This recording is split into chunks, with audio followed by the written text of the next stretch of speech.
Hello, thank you for joining us. Welcome to another episode of Sustainable Solutions with Planet Aid, the podcast that explores sustainable solutions for the most pressing issues facing our planet and communities today. I'm Planet Aid's Communications Manager, Haley Chitty, and I'm going to turn it over to our host, Planet Aid's Communication and Content Specialist, Monica Johnson. I'll jump back in later to ask a few follow-up questions and tie things back to Planet Aid. Monica, take it away. Thank you, Haley. I'm Monica Johnson, and I'm going to be your guide for this journey as we take challenging situations and try to simplify them.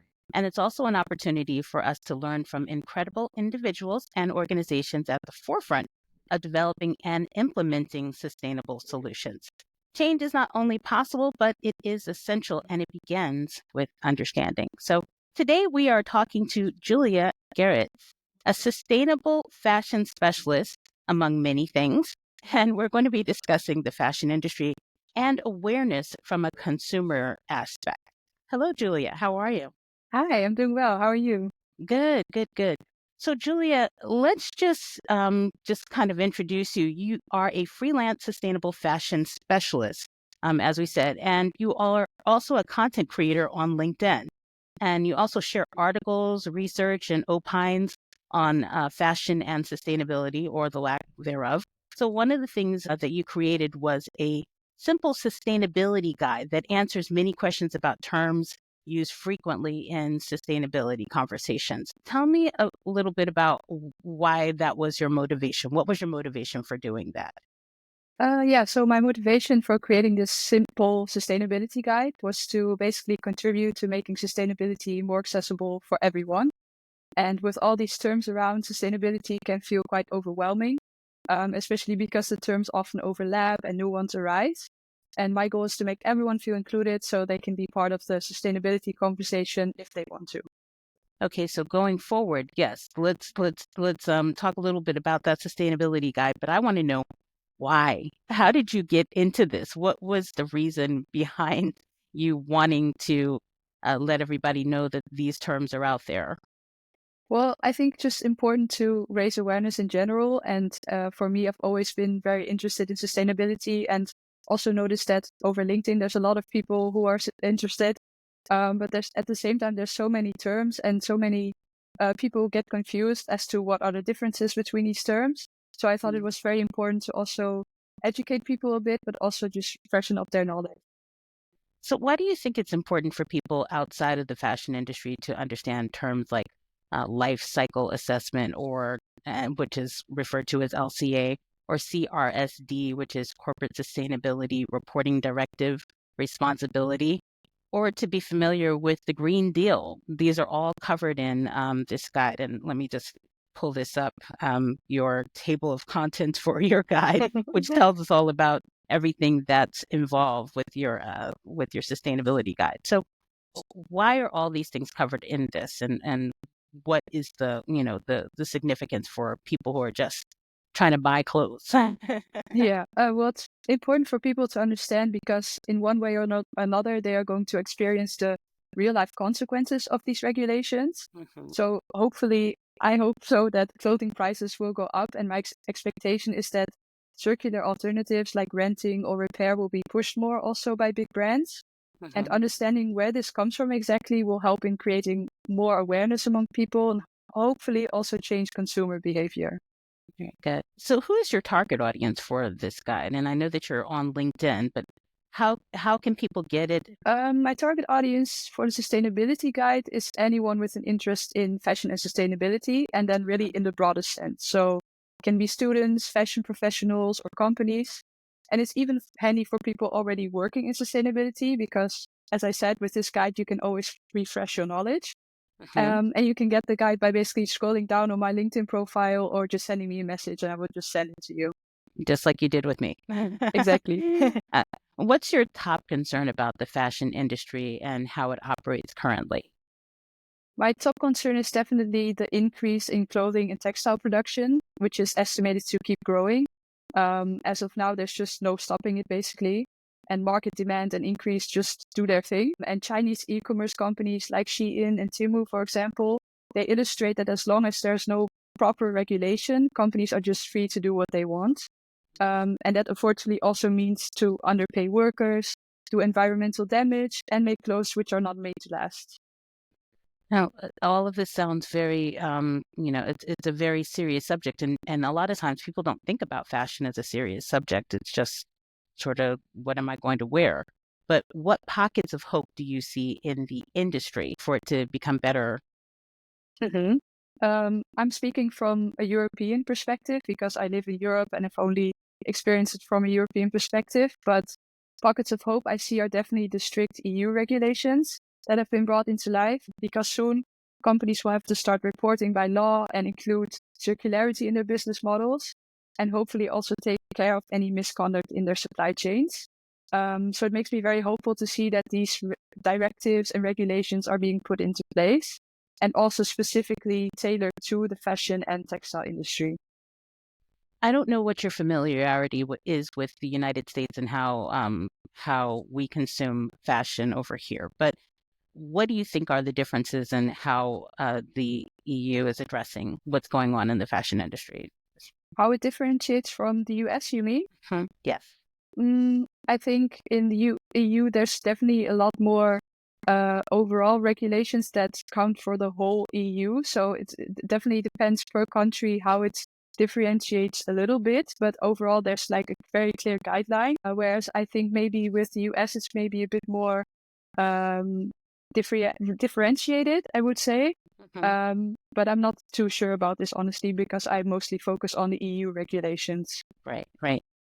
So it seems that, R is a very powerful letter in sustainability. So how do consumers and the fashion industry make sure words like reduce, reuse, recycle, reinvent, and repurpose are not just sustainability cliches? Because, you know, it's very easy to rattle it off and say reduce, reuse, recycle, but how can we make it not just a cliche?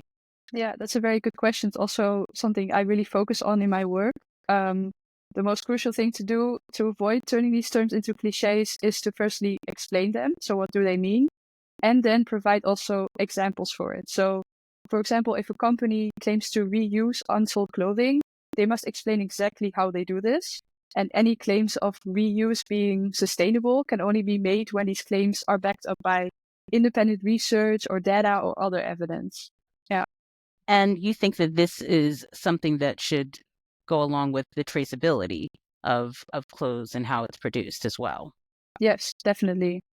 And I poked around your social media, and one of your posts discussed the transparency of hang tags, which you were kind of just alluding to. The one in question was on that particular post, an H&M hang tag on a jacket that said 68% lensing Ecovero viscose. And you assessed that most customers would not know what that meant. And you also questioned how the other 30% of the jacket was made. So my question to you is, isn't it good enough to have 68%, or is your argument that transparency can only be achieved if you understand the whole picture? And please tell me, what is 68% good, or is it better to say that the whole thing is 100%? So give us like a little bit of understanding about whether or not percentages, if it's a percentage that's mostly environmentally good, does that matter, as far as breaking down biodegradability, things like that? Give us a little bit more understanding about Well, 68% is definitely not good. that. If people would buy this jacket, they wouldn't know what exactly they're purchasing. And that in itself is just not transparent. And by not giving full transparency on what clothes are made of, it's simply misleading to consumers. And brands get away with appearing sustainable by only highlighting the more sustainable aspect of an item. Just like in this case, the 68% can be more sustainable than the other percentages. But this way, consumers who want to make the more sustainable choice are instantly put at a disadvantage, and that's just not right. I I really wanted you to talk about that, because if I looked at something that said 68%, I'd be like, oh, this is pretty good, because I would say, well, at least it's more than halfway sustainable. So when we're looking at these things, is the best thing to say, I want 100% sustainability? And is there kind of like no in between with that? Definitely. Yeah, giving full transparency is definitely the way to go.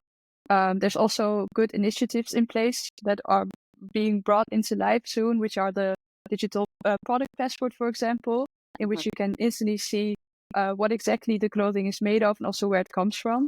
So giving full transparency is the only way how we can make the fashion industry more sustainable, definitely. Okay. And another big issue in the fashion industry is traceability, as we were saying again, regarding how clothing is made. So fashion is such a huge industry. Why aren't there more stories about, there are deplorable, inhumane working conditions employed by many fast fashion companies? Why isn't that a story that's frontline? Yeah, I think this is a typical case of if we don't see it, it's not there, and we don't have to talk about it. Mhm. And another thing is that misconduct is often only disclosed internally by fashion companies because it's simply bad for their brand reputation. So they will do anything to keep it under the radar. And sporadically, the companies themselves don't know that there's any misconduct in their supply chain. But the only way these things are really put into the light of day is when local authorities, for example, or independent journalists publicly report on it. And I do so as well as I can with the knowledge I have. Mhm. Social media really is making an impact as far as that goes. I mean, that's kind of how I found out about this, some of the atrocities that are happening. And this is happening in many countries in the world. So, thank you for what you're doing. As a whole, how would you rate the sustainability of the fashion industry, and how can it get better? So on the one hand, I want to say better than it's been, that it's better than it's been because of the increasing regulations. And those will also impact the fashion industry and how it operates. But on the other hand, I see a rise and growth of these ultra fast fashion companies, which I just talked about, like Shein and Temu. And that makes me really want to answer that it's worse than it's been. Because the amount of discarded clothing and the increasing production volumes, the bad quality of items, those are things that have definitely worsened over the years. Yeah. We There is a report that's been done by Garson and Shaw, which is our reseller at Planet Aid, and they actually talked about Gen Z um, just really buying a lot of these fast fashion clothes. But on the other hand, they talked about the fact that they are the most likely to purchase thrifted fashion and be a part of the circular economy. So there is a dichotomy there. So what would you say about that? And how can, we help to make the understanding a little bit more clear for those generations that are participating in fast fashion? Yeah. I definitely think that Gen Z is the most interesting generation because um, nowadays you have so many social media platforms and it's all about being trendy, but at the same time also being unique in your clothing style. And this trendiness really comes from, okay, I have to buy this right now because it's now trendy. So I buy it on Shein, for example. And at the Mhm. same time, you have this uniqueness. So wanting to be different, wanting something vintage, for example. And those things they shop at secondhand stores. So it's very contradictory. Like you just said, it's very interesting as well to see how Gen Z behaves around sustainability and fashion. Yeah, so it's definitely interesting. It is, and the reason why I bring it up is not to, pick on Gen Z, of course, because, the millennials, Gen X, we all kind of have our place in this. But at the same time, with Gen Z, they kind of grew up in that lane where this has all been available to them for many years. Yeah. So it's one of those things where they don't know much more than just having those two options. So what do you hope to accomplish with the work that you deliver with your freelance business, with your content creating? What is the response that you want to get? Well, most of all, I want to raise awareness about the current state of the fashion industry. But at the same time, I want to do it in an accessible and still hopeful way. Also, in my articles, I focus a lot on the future of fashion and what can be done to improve the industry because there's so many innovations and collaborative projects and events to go to. So I really try to stay away from the shaming and blaming, because there are so many things that you can do, and that's what the intention should be on, definitely. Right. That's very good. And you chose LinkedIn. Why is LinkedIn the area that you wanted to focus on? Well, LinkedIn is good, a very good platform, because it is a very inspiring platform in the sense that there's so many like-minded people on there. And also, for example, students that would like to go into the fashion industry but don't know how, they could definitely learn from my articles and read more and educate themselves to get further in the fashion industry. So that's one of the reasons why I chose LinkedIn as my main platform to share on. And you have more. You put something out every day. So again, thank you for that information. What's your suggestion for anyone who wants to be taking the circular fashion seriously? I would say start small. So don't forbid yourself to buy from fast fashion companies or beat yourself up over it if you've done so. And replace shopping by exploring fun ways to engage with fashion. So that could be going to a clothing swap, or learning how to crochet, or finding existing items in your closet and discovering new ways to wear them. So start small, and don't beat yourself up over it if you have decided to buy something fast fashion, because it's all a learning curve. Yeah, good. Thank you so much. Haley? Great stuff. One of the things here at Planet Aid that we really try to do is empower individuals, communities, companies to take these small steps. And what we've noticed is that, a bunch of people taking small steps can have a really big impact. So I'm just wondering if you're starting to see some of the impacts in terms of uh, consumer demands changing, and the fashion industry making modifications to meet those changing demands.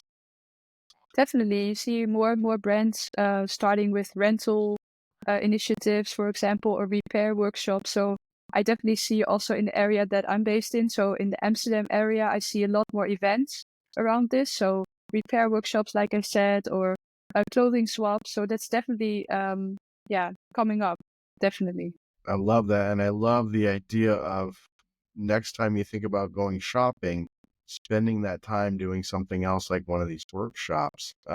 Such a great and easy way to sort of start to make some small changes. You talk a lot about transparency. I know it can be difficult for consumers. There's a lot of companies that are sort of you talk about greenwashing themselves.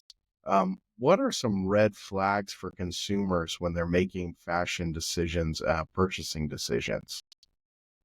Well, basically, anytime you see a term like sustainable or eco or green, that's already a red flag, a big red flag. And what we just discussed, like 68%, that doesn't tell the whole story. Look further than this and try to really also ask companies questions like, why don't you disclose what the materials like that are used in the clothing? So please just try to stay critical and ask questions. That's definitely what I can advise. And these red flags are everywhere, so try to be mindful of them. Okay. And do you find that there's messaging or some approaches that really seem to resonate with consumers today? Is there, you had mentioned how Gen Z wants to be unique and different. In my mind, there's a great opportunity there to sort of tie that into some of the sustainability as well. So you're doing something for yourself, but you're also doing something for the globe. Are there any other messages that you've noticed that have been effective?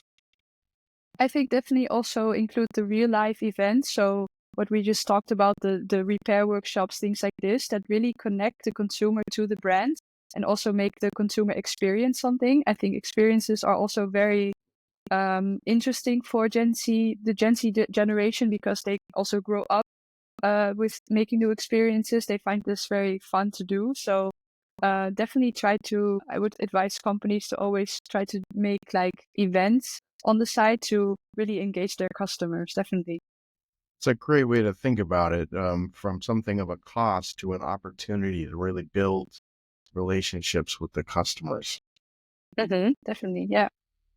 And just a couple more here. I want to highlight, I agree. I want to really celebrate what companies are doing right. So I'm just wondering, have you seen some companies out there that you can name that are really making some changes? We want to really highlight those who are committed to making a real difference. I think a classic example is Patagonia. Patagonia is doing really well regarding their repair information and also getting repairs for free, for example. So they are doing a really great job also in transparency. On their website, for example, you can look up exactly where their clothing is made and also how it's made. So that's definitely a prime example. And then there's a Scandinavian brand called Ganni, which is a very trendy brand also for the Gen Z generation. And they also are very, very clear about their practices, their sustainability practices and goals. And they also disclose exactly, okay, we are not far yet with this goal, but we managed to achieve this goal. So they're very honest and transparent always. Great. And I see sort of two approaches to addressing the sustainability of fashion. We talked about EU regulations as sort of a top down, and then you're also trying to sort of work at it from the bottom up in terms of changing consumer demand. It seems to me that companies, it's a lot more difficult to just get it from the top down, and that companies will listen to consumer demand a lot more readily. Is that your experience as well and what you're seeing? It seems that companies really listen when if their consumers are speaking with a single voice. Yeah, definitely. Yeah, the regulation needs to be in place because without this, companies can just keep on doing what they want. But at the same time, customers and consumers are also asking more. So they're also asking more questions, asking for transparency, and companies should definitely be mindful of this as well. And just a final question. I wanted to just step back and if we could, and just can we talk generally about the negative environmental impacts of the fashion industry from your understanding? I mean, this is a lot of what's motivating your work, I think. So I just thought you could dig into that a little bit more. Yeah, so there's a lot of carbon emissions coming from fashion production. So basically, you have three scopes. So scope 1, 2, and 3 emissions. And scope 1 and 2 emissions are basically coming from a company's own facilities, for example, from their own factories, their energy use. But scope 3 is really where all of the most bad carbon emissions are happening, which is in their whole supply chain. And this supply chain can be so extremely long. Sometimes companies don't even know which factories they exactly work with. So really addressing like the scope 3 emissions is the biggest challenge for fashion companies. And then with the supply chain, can you talk just a minute about how important it is to have transparency there? Because you could have a company like Patagonia seems to be doing all the right things, but they may be working with somebody who might be cutting corners. Yeah, definitely. And sometimes, like I said, sometimes companies themselves don't know that this is happening. So sometimes factories contract other factories to work for them, and that's a very, very dangerous path to go on. I definitely think, yeah, transparency is really the 100% way to go, and companies can do a lot about it, but they also need independent auditors, for example, that visit those factories and that know exactly what's going on in the supply chain. And then finally, just looking down the road in the future, where would you like to see your work? What are some of the impacts you'd like to see your work have 5, 10, 15 years down the road? So what I really hope is that I can help companies um, do accurate sustainability messaging so that their communication is really fact-based, because obviously there's a lot of greenwashing going on at the moment and customers are getting skeptical. They don't know what's right and what's wrong. And my goal is really that in 10 years, this is like, first of all, regulated, but also that I can help companies achieve this goal. And for our listeners out there who would like to get involved, what's the best way for them to help you out? The best way for me, I would say follow me on LinkedIn and read yourself these articles and try to really dive into it if you're interested in it. And also, you can always ask me anything, like if you want to find some resources, for example, I can always refer you to interesting articles or videos. So definitely hit me up. Great. I mean, I think that I completely agree that transparency is so critical. You can't make informed decisions if there's no transparency. So providing that power to consumers, to companies, just critical piece of driving us forward in terms of sustainability. So appreciate that. I did want to ask one question. I wanted to ask about offsets because that's one of the things that many companies are doing. So, and just for you to maybe explain it a little bit better than me, but I'll try. So if you're planting trees somewhere, that would be considered an offset to some of the things that are being done in your factory. So is that a good option, or is that ways of greenwashing in itself? I definitely think that's greenwashing. Like I have a very strong opinion on this. I think if you do these things, that obviously they're good in itself. It's not never bad to plant more trees, but you need to start really from the bottom up. Like, what is your company doing? How much is it producing? You really need to know your facts, and from there you can really make it more sustainable, the company, instead of just coming up with fast solutions that are not really solutions in themselves. So I definitely don't think that's the way to go. It's good to know. Thank you very much for answering that. Of Um, course. but thank you for joining us for this episode of Sustainable Solutions with Planet Aid. And we also hope that you, our audience, will be inspired by the ideas that we've explored today. And we encourage you to search for sustainable solutions that you can pursue so you can be a good steward in your neck of the woods and beyond. Haley? All right. Thank you, Monica. A few reminders for our listeners on the way out. If you want to stay connected with us, stay informed about the latest sustainable solutions, don't forget to subscribe to our podcast, and please share it with your friends, family, and colleagues. Together, we can make a difference. And remember, change starts with awareness and action, so let's keep the conversation going. Feel free to reach to us on social media, through our website, and share your thoughts, ideas, and stories with us. We'd love to hear from you. Until next time, remember, it's a big world out there, but every small change counts. Together, we can build a better, more sustainable future. Thank you.